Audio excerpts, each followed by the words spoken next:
Не в царстве-государстве, а в 30-м королевстве жил-был король.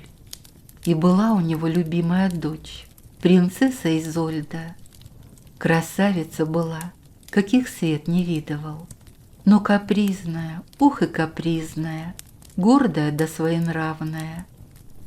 Каждый день отца своими капризами до белого коленя доводила. То дайте ей земляники со сметаной, а через минуту кашу тыквенную с молоком.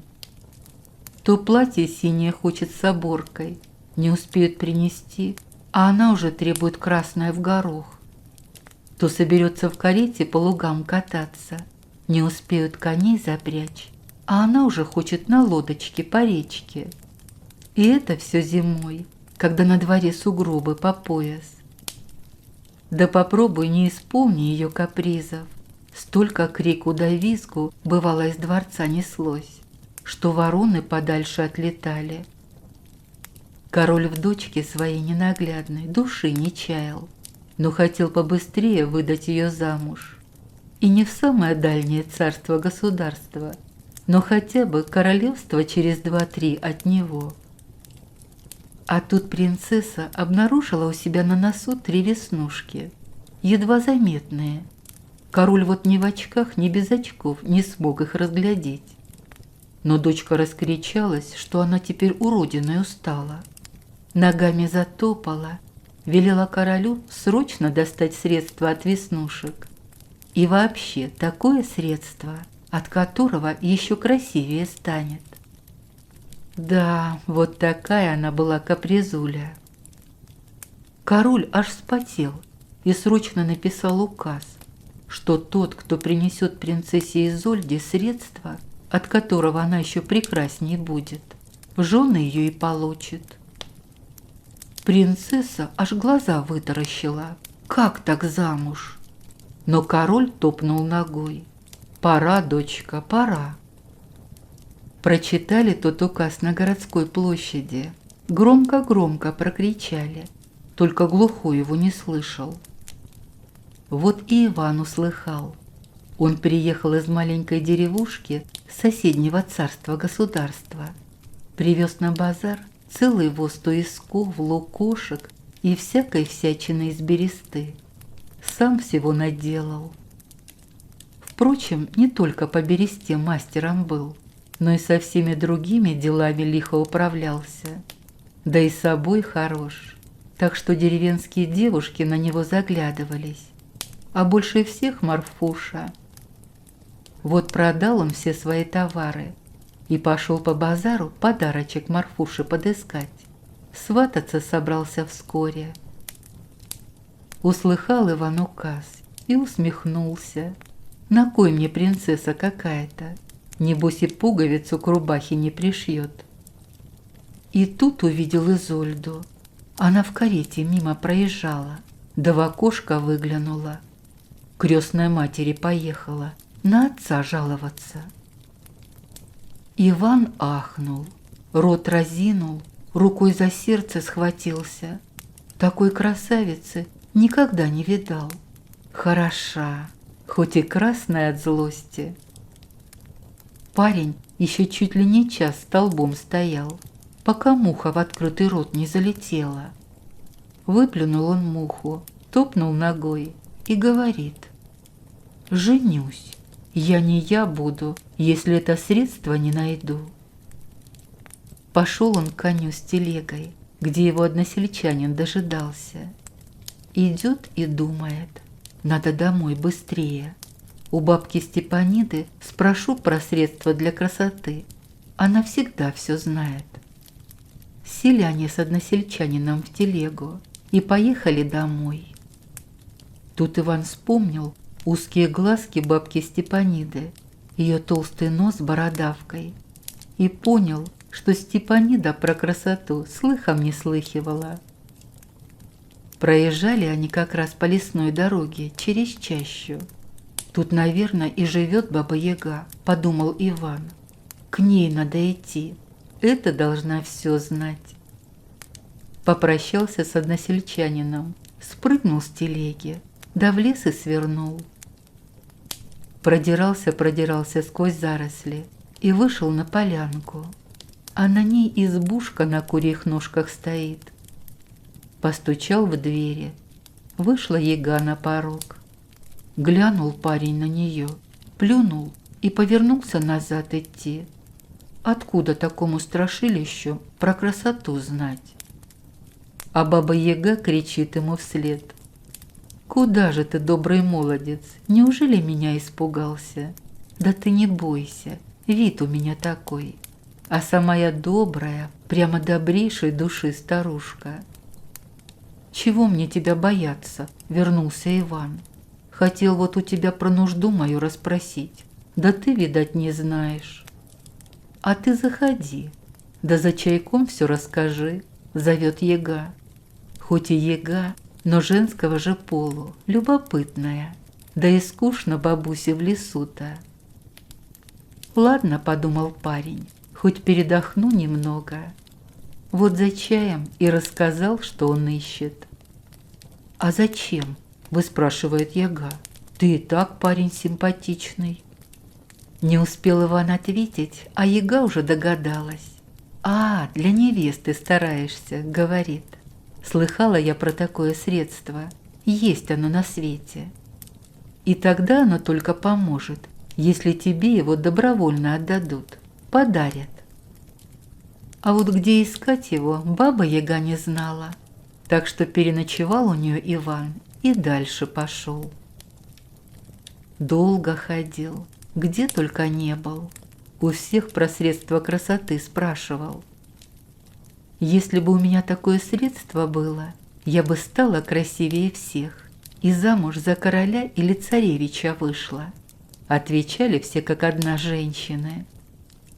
«А я бы тогда на самой красивой принцессе или королеве женился», говорили все мужчины.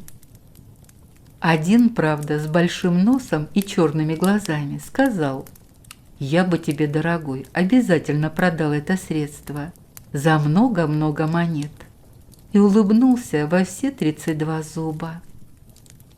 Только 3 старушки рассказали Ивану про средства красоты. Одна сказала, что это голубая мазь.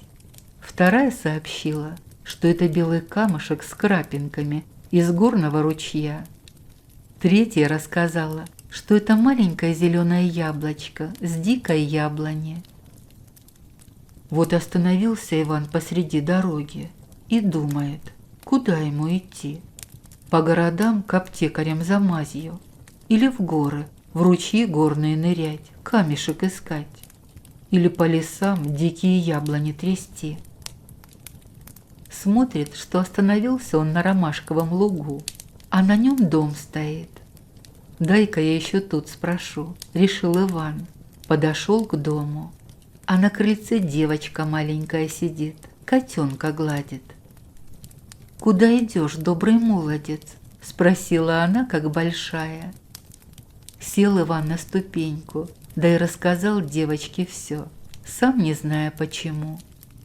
И как он любит принцессу, и где он средства красоты уже искал, и как устал ходить по свету. «Ты очень-очень ее любишь?» — спросила Кроха. Парень только головой кивнул. Девочка убежала в дом и вынесла оттуда небольшую голубую шкатулку. «Вот, возьми», — протянула она ее Ивану. «В ней лежит средство красоты, которое ты ищешь».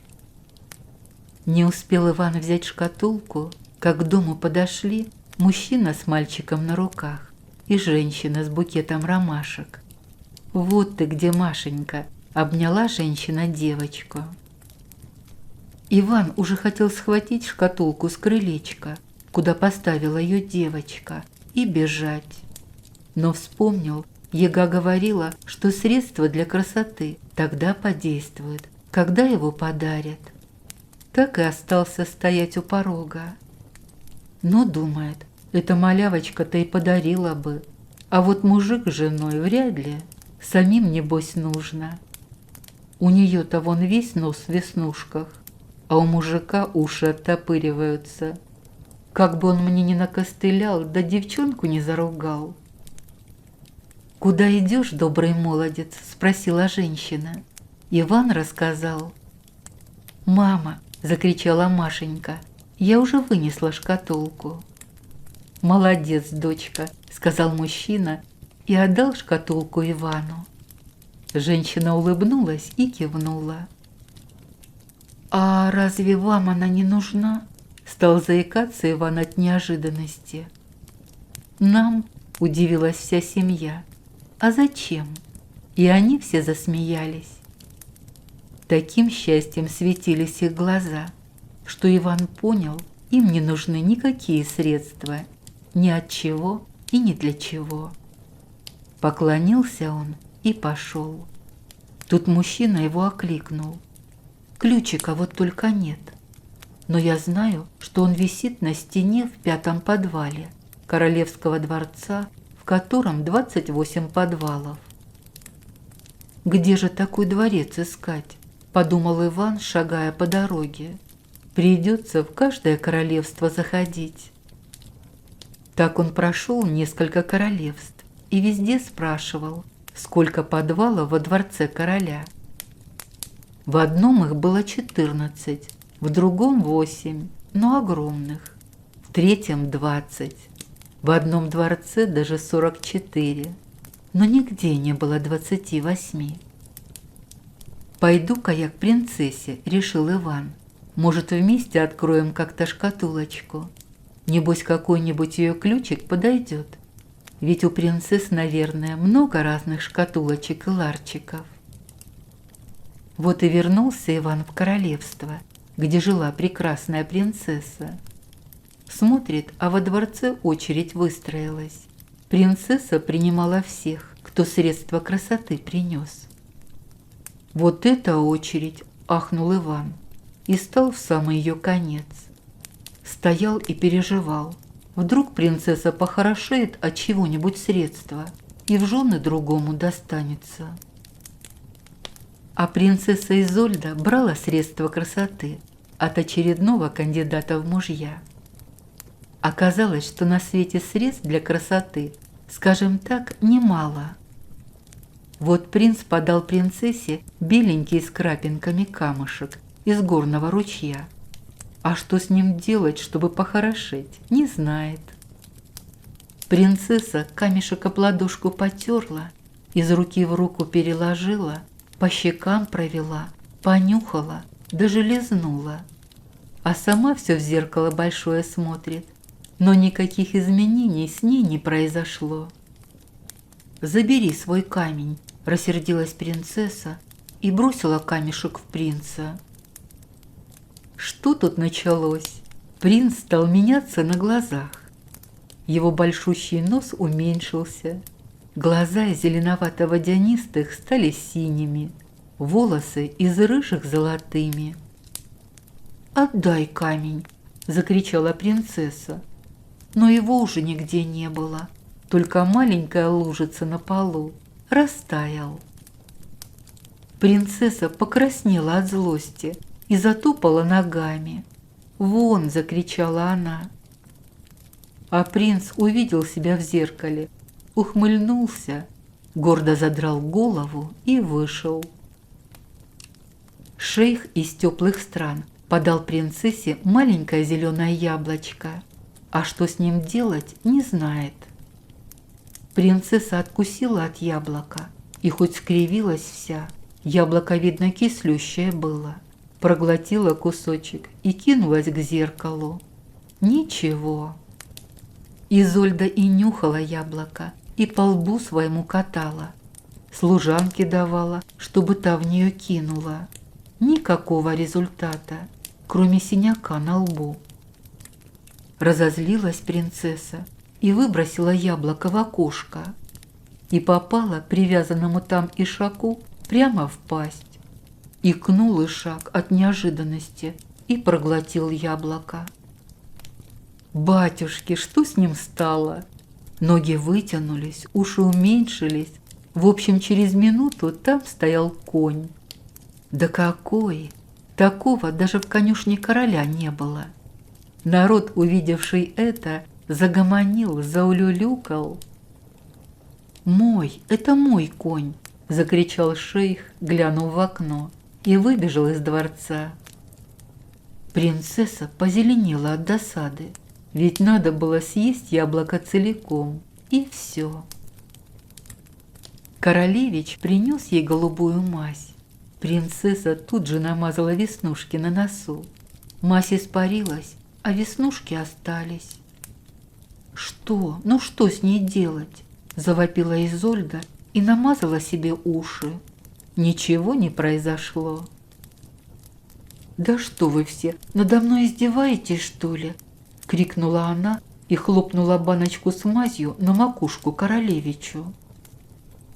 Пока он хлопал глазами от обиды и, так сказать, обтекал, стал меняться. Из полного коротышки превратился в высокого и стройного. Глянул он на себя в зеркало, подкрутил внезапно выросшие шикарные усы и вышел из дворца, даже не глянув на принцессу. Изольда была вне себя, топала ногами и вопила: «Вон, вон, вон!» Царевич принес маковую лепешку. Принцесса откусила, а лепешка соленая-соленая, но голимая соль. Скривилась Изольда и бросила ее на пол, и царевича толкнула. Тот от неожиданности так и сел на эту лепешку, а с пола поднялся уже не розовощекий уволень с косящим глазом, а писаный красавец. Увидел себя в зеркало, приосанился и вышел. Заходили к принцессе и красивые, и обычные, и кривенькие, и толстые да странные, а выходили все писаными красавцами, кроме шейха, который обцеловал своего новоявленного коня, чему тот весьма удивился, взял его под узцы и повел домой, ни разу не вспомнив о принцессе. Наконец очередь дошла до Ивана. Подал он голубую шкатулку и говорит: «Прости, принцесса, но ключик от нее во дворце, где есть 28 подвалов. В 5-м подвале на стенке висит. Искал я этот дворец, да не нашел. Пошли слуг во все концы, они быстрее меня ключик найдут». Усмехнулась принцесса Изольда и говорит своей служанке: «Сходи в 5-й подвал, ключик найди». Так вот в каком дворце 28 подвалов, ахнул Иван. А может и не ахнул, а только подумал, потому что, не отрываясь, смотрел на принцессу, любовался ею. Странно, но она нравилась ему и злой, и надменной, и насмешливой. Скоро служанка принесла маленький ключик, и принцесса открыла шкатулку. В шкатулке лежало колечко, простенькое.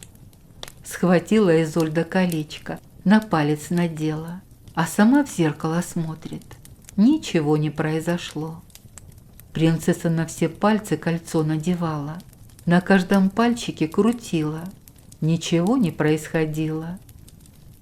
Надула принцесса губы и уже замахнулась кинуть кольцо в окно, как король, который только подошел, сказал: «Погоди-ка, тут какое-то письмо», и достал из шкатулки листок бумаги.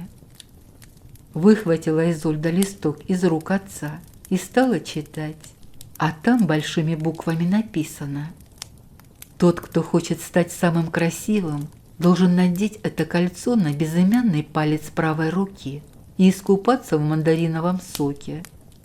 Потом выбросить кольцо в речку, и пока не выбросишь кольцо в реку, в зеркало не смотри».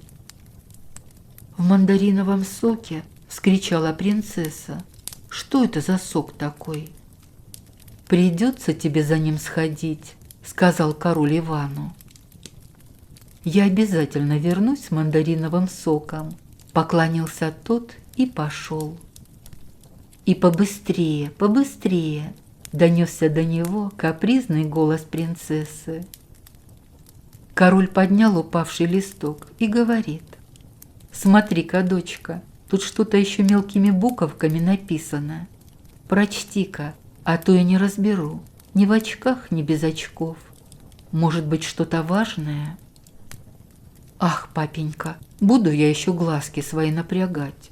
Все важное пишут большими буквами. Схватила бумажку, сунула ее с кольцом в шкатулку, заперла и унесла в свою спальню. И стала ждать, когда Иван ей сок мандариновый принесет. А Иван зашел к своей знакомой, бабе Яге, рассказал ей, что нашел он средство красоты, про которое она говорила, и спросил, где мандаринового сока достать. «Ой, да я тебя угощу!» – встрепенулась старуха и достала откуда-то пару оранжевых плодов. Взял Иван один, понюхал. Яблоко? Нет, вроде не яблоко. «Что это?» – спросил. «Мандарины», – усмехнулась Яга. Очистила мандарин и парню протянула. «Чуешь, сколько соку-то в них?» – говорит. «Угу», – пробурчал Иван, жуя мандарин. «Ох и хороши же они!» «Вот вези принцессе мандарины, а сок уже во дворце отжимай. А то, если сок повезешь, забродит он. Вдруг тогда не подействует», – стала советовать бабуля. «Так», – почесал Иван макушку, – «это сколько же мандаринов надо, чтобы принцесса в соке искупалась? Воз, что ли?» «Бери 2 воза, чтобы уж наверняка хватило», – говорит Яга. «Да только где ж их взять-то? Говори, Ягуся, откуда у тебя мандарины? Не на той ли елке растут, что возле твоей избушки?» – стал выспрашивать Иван. Засмеялась баба Яга и стала рассказывать. «Есть у меня один знакомый из Южного королевства. У него этих мандаринов целые рощи растут. Он иногда ко мне заходит посоветоваться, где и как их лучше продать. Вот и угощает». «Это сколько же будет стоить 2 воза мандаринов?» – запереживал Иван, шевеля пальцами в своих дырявых карманах. Деньги-то, которые он за свой товар получил, давным-давно закончились. «Чую, денег у тебя нет», – говорит Яга. «Но если ты поставишь мне заборчик возле избушки, дам я тебе свисток. Да не простой, свистнешь в него, все мандарины в рассветок свалятся и в кучу сложатся. Наймешься у моего знакомого на работу за 2 воза мандаринов. С таким свистком быстро справишься». Сделал Иван на другой день забор вокруг избушки. «Ну вот, теперь моя капуста вырастет, а то зайцы всю сгрызают», – обрадовалась Яга и дала ему свисток обещанный. «А чего же ты этот свисток своему знакомому не подарила?» – улыбнулся парень. «А он заборчик не захотел делать», – поджала губы Яга и показала Ивану тропинку, по которой этот знакомый к ней захаживает. И напоследок поучала: «Гляди, не забудь коней до телеги в оплату включить». Пошел Иван по тропинке, долго шел и вышел к мандариновым рощам. Интересно парню, деревья как деревья, вместо яблок на них оранжевые шарики висят. Тут и хозяин этих мандаринов появился. «Чего ты тут выглядываешь?» – напустился он на Ивана. «Да вот, на работу пришел наниматься», – отвечает тот.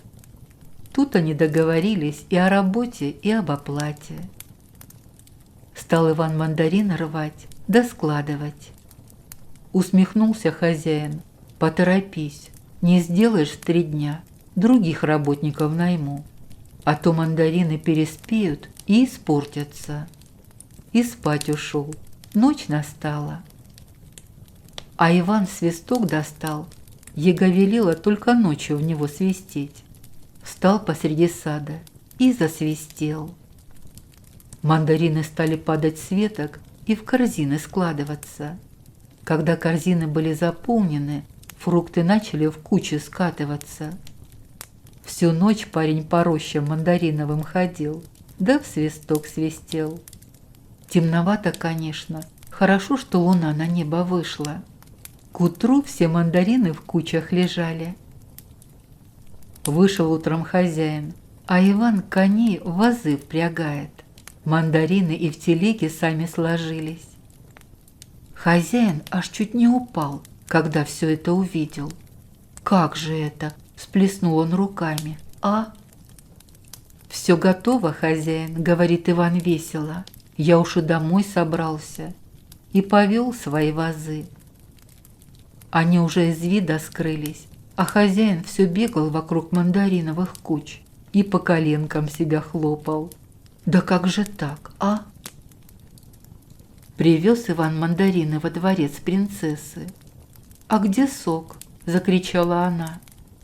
Улыбнулся парень, набрал корзину мандаринов и отдал королю с принцессой. «Угощайтесь, а мне дайте вашего винодела, мы с ним быстро сок сделаем». Винодел сразу сообразил, как быстро сок отжать. Он даже загорелся вино из мандаринов сделать. Все выспрашивал у Ивана, где взять эти мандарины. Король с дочерью за это время съели всю корзину мандаринов. Очень уж они им понравились. И вот целая ванна мандаринового сока была готова.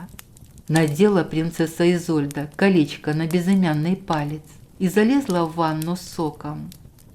Купалась долго, хотя сок немного пощипывал. Она даже с головой в него ныряла. Вот, наконец, вышла она из ванной. Вытерли ее служанки, одели. Хотела она к зеркалу бежать, да вспомнила, что надо сначала колечко в речку бросить. Бросила с балкона. Речушка-то прямо у дворца протекала. Потом вышла к королю и говорит ласковым и нежным голосом: «Папа, а где Иван? Надо ему спасибо сказать за все, что он сделал. И за мандарины, они такие вкусные». «Дочка», — обомлел король, он и не помнил, когда она так разговаривала. Смотрит на нее, а она и впрямь похорошела. Черты лица смягчились, улыбается, ямочки на щеках играют. Глаза так и светятся какой-то нежностью. «Дочка, ты в зеркало смотрелась?» – спрашивает король. «Ты стала удивительно красивой, самой красивой на свете». У короля даже слезы выступили. «Ой, спасибо Ивану!» – воскликнула Изольда и глянула в зеркало. «Конечно, я красавица!» Веснушек своих и не заметила, хотя они так и остались сидеть на носу. Засмеялась принцесса и говорит отцу: «Папа, а когда же свадьба?» Король опять удивился. «Ты согласна замуж идти? За кого?» «За Ивана, конечно», — улыбнулась принцесса. «Он ведь выполнил задание. И потом, он мне очень нравится». «Нравится?» – переспросил король ошарашенно. Никогда никто не нравился его дочери, и король велел позвать жениха. Благословил дочь свою с Иваном и тут же сыграл им свадьбу. Стали они жить-поживать, добра наживать во дворце короля. И король был несказанно рад, что дочь не вышла замуж за 2 королевства от него. Винодел все-таки привез несколько вазов мандаринов, собирал с помощью свистка, который Иван ему дал, и у него получилось замечательное мандариновое вино. А Баба-Яга выманила у своего знакомого 2 воза мандаринов, намяла из них соку и выкупалась в нем. Такой симпатичной стала, когда грязь с нее многолетняя смылась, что когда этот знакомый пришел к ней за советом, увидел ее помолодевшую да похорошевшую, сразу сделал ей предложение замуж за него выйти.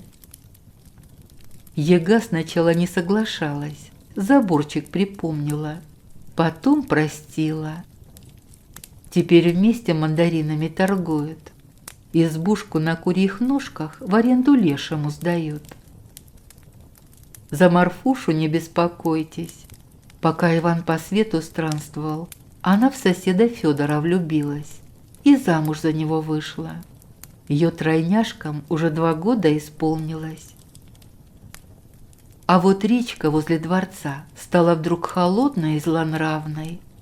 Как кольцо в нее попало, так она и изменилась. Была тихая да мелкая, вброд ее переходили.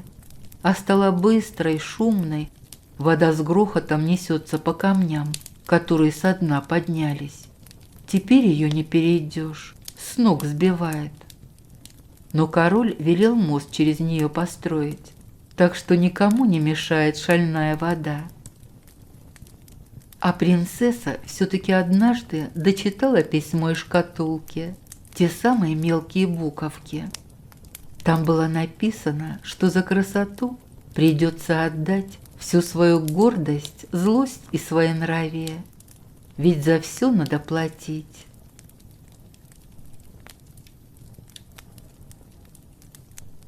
Принцесса Врушка. Жила-была на свете принцесса, и была она невыносимая врушка, но никто в целом королевстве не смел ей на это указать. Даже король с королевой не знали, как сказать об этом своей дочери. Дело в том, что принцесса была очень миленькая. Очаровательное личико с пухлыми румяными щечками обрамляла копна густых кудрявых волос. Глазки принцессы были как 2 прекрасные фиалки, а губки алые, как молодая клубника.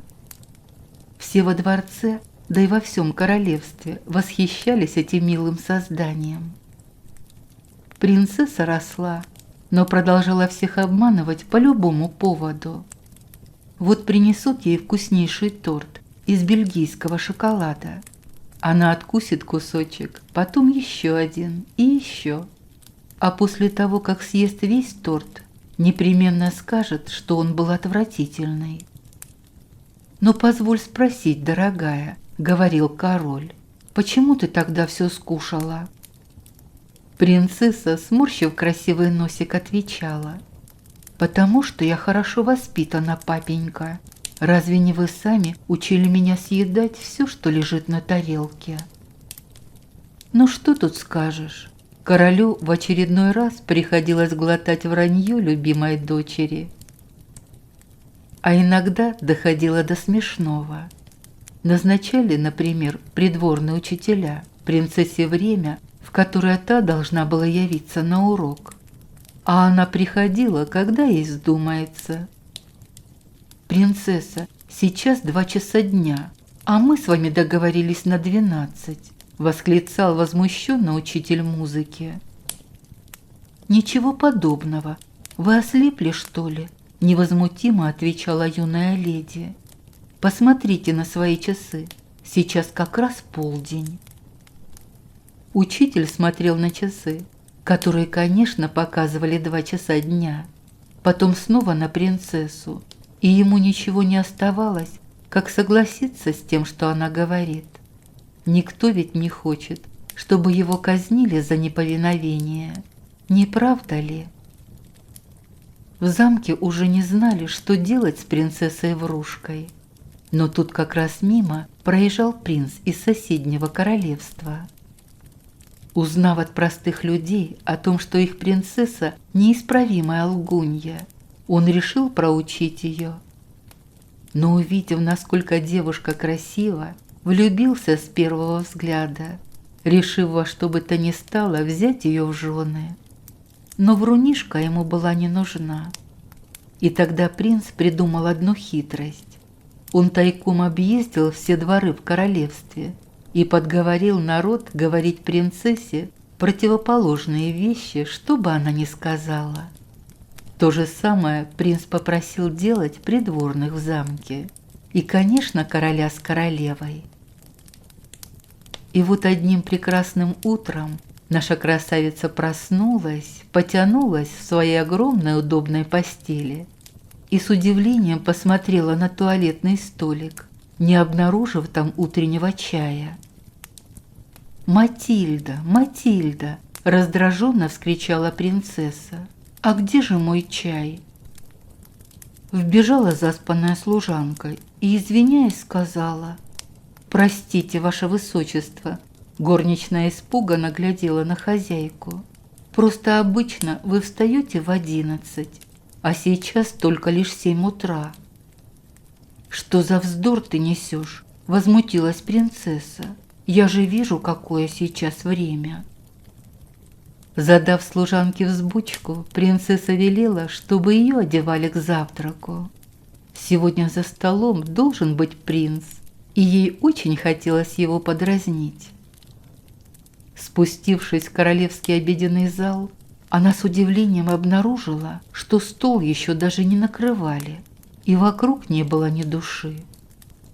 «Что это такое творится сегодня?» – удивилась девушка и выбежала из замка на улицу. Там она увидела, как король седлает коня, чтобы отправиться на охоту. «Папенька», – позвала она отца, – «а почему никто не завтракает?» Король удивленно взглянул на дочь и, оседлав коня, произнес: «Милая, так все уже давно пообедали. Время-то 1 дня». «Как пообедали? Я же только что встала», – недоумевала принцесса. «Тебе не здоровится, дочь моя?» – спросил обеспокоенно король. «Может, тебе прилечь?» «Нет-нет, папа, спасибо. Я лучше прогуляюсь по городу». Принцесса вышла за пределы замка. Девушка привыкла, что каждый раз, появляясь за воротами, она создает ажиотаж. Народ крутился вокруг нее. Все хотели прикоснуться к платью хотя бы кончиком пальца. Дети дарили ей цветы и печенье. Но сегодня все оказалось не так. На принцессу никто не обращал внимания. Совершенно, как будто она была невидимой. «Вы что, не видите, кто перед вами стоит?» – закричала она, стоя посередине рынка. Но люди проходили мимо, глядя на нее, как на сумасшедшую. «А ты чего разоралась?» – спросил подбежавший уличный мальчишка и больно наступил девушке на ногу. «Хватит пугать всех, нашлась тут принцесса», – сказал он, показал язык и убежал. «Но я и есть принцесса». Все вокруг стали громко смеяться и тыкать в нее пальцем. В толпе слышалось: «Принцесса она, ага, тогда я король, а я королева». Смех становился все громче, и принцесса обессиленно упала на колени, закрыв руками уши. Она совершенно не знала, что ей делать. Вдруг прямо перед собой она услышала топот копыт. Подняв голову, девушка увидела принца, который гостил у них вот уже несколько дней подряд.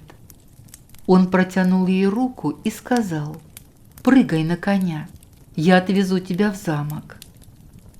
Они доскакали до королевского сада и там, спешившись, стали прогуливаться вдоль красивых клумб. Принц вел себя невозмутимо, как будто бы ничего не произошло. А принцесса, наоборот, была крайне взволнована. Щеки ее были красными от беспокойства. Она заламывала руки и часто дышала. «Ну скажите мне на милость», – возмущалась она, – «как можно так нагло врать? Сначала служанка сказала мне другое время, хотя я точно видела на часах иное. Потом папенька почему-то разыграл во дворе эту сценку с обедом. Я уж была подумала, что они просто шутят надо мной, и решила прогуляться по городу. Но там она растерянно посмотрела на принца, и ее красивые фиалковые глаза заблестели от слез. Там меня не узнала ни одна живая душа. Но как такое возможно? Я же принцесса». Девушка села на краешек фонтана и начала горько плакать. Принцу стало жаль ее, и он решил, что пора раскрыть ей всю правду. «Ваше высочество, — сказал он, протягивая белоснежный платок. «Утрите ваши слезки. Это я всех подговорил, чтобы вы поняли, как людям неловко и больно, когда кто-то врет». Принцесса подняла заплаканные глаза на принца и с удивлением сказала: «Вы хотите сказать, что каждый раз, когда я врала кому-то, то делала человеку так же больно?» Она не могла поверить, что была настолько плохой и гадкой. «Ну, конечно», — улыбнулся принц, — «ложь никогда еще не приносила пользы. В редчайших случаях она идет во благо, но это не про вас». «Я больше никогда не буду врать», — сказала принцесса, вскакивая. «Нужно немедленно собрать весь народ на площади и весь двор. Я должна извиниться перед каждым, кого так глупо обманывала». Девушка и правда попросила прощения у всех, кому лгала. Больше принцесса никогда себя так не вела. И она с удивлением обнаружила, что говорить правду гораздо приятнее, хотя порой это бывает непросто и требует храбрости.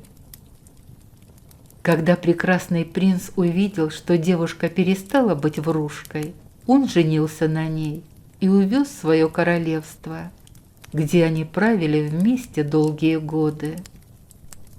Народ говорил, что королева в том королевстве была необычайно честной, доброй и справедливой ко всем, за что ее особенно любили и почитали.